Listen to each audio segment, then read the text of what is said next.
Hey folks, wake up. This is Wake Up with Mark Joyner, episode number 85, and today we will discuss an antidote for worry.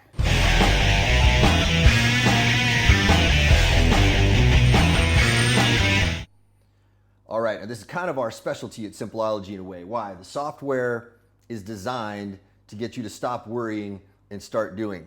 And you already know the answer if you just heard that. All right, maybe you can figure out what I'm driving at.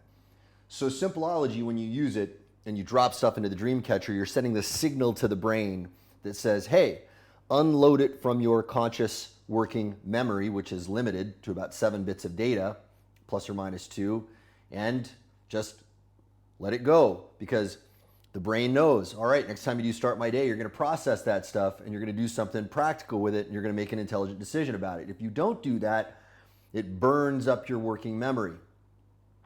This is why we need closure in life. If we've got too many open loops, if we've got bills to pay, if we've got worries, if we've got conflicts with people, whatever it is, we've got to finish these things before we can function completely.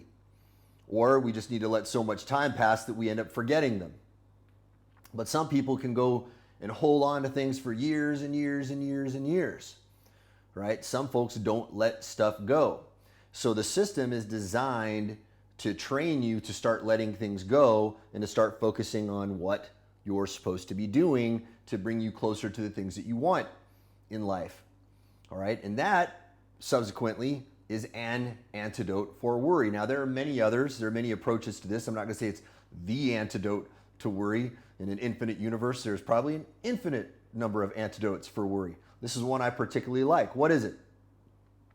It's to focus in on something and do it, especially something eminently practical that leads toward what you want. The great Maxwell Maltz said, it is very hard to balance a bike standing still, but it's exceedingly easy to balance a bike that is moving forward. Therefore, humans need goals.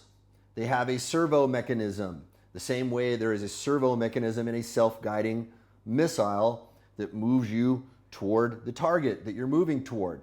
We tend to function better when we have something that we're moving toward. What else are we doing when we're focusing in? We're crowding out our focus on the thing that we're worried about.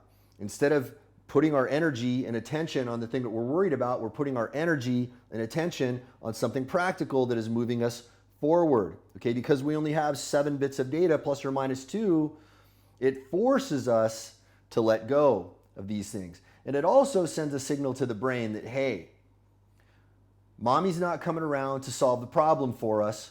We got to solve it ourselves. So take all of your resources and then bring them to bear on the problem at hand. Why? Because it's going to shoot down to the root of the source of worry right from the beginning. Okay, so get clear on what it is that you want, focus in on it, spend all of your time thinking about that, how you're going to get that, and doing stuff. Okay, don't just think about it. Think about it a little bit, but 90% of your time should be spent on moving toward it. 90% of your working time. Yes, you need some relaxation time. Okay, some people need more than others. But I challenge you to question how much you actually need. You probably need less than you think. You probably need more movement when you think you need more rest. Most of us. Now there's some people, if you're actually legitimately overtraining, even though C.T. Fletcher says there is no such thing, if you're legitimately doing that, I ain't talking to you. But that I'm probably talking to you, statistically speaking. Why? Most of us don't do this. Most of us are sitting around waiting for things to happen. We're worrying about things, and then we're looking externally for all of the solutions when we should be focusing internally and taking matters into our own hands. If no one is coming to save us, we may as well save ourselves.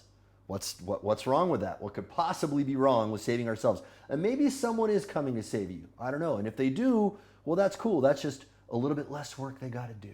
All right, folks, you have a beautiful day, and I will talk to you all tomorrow.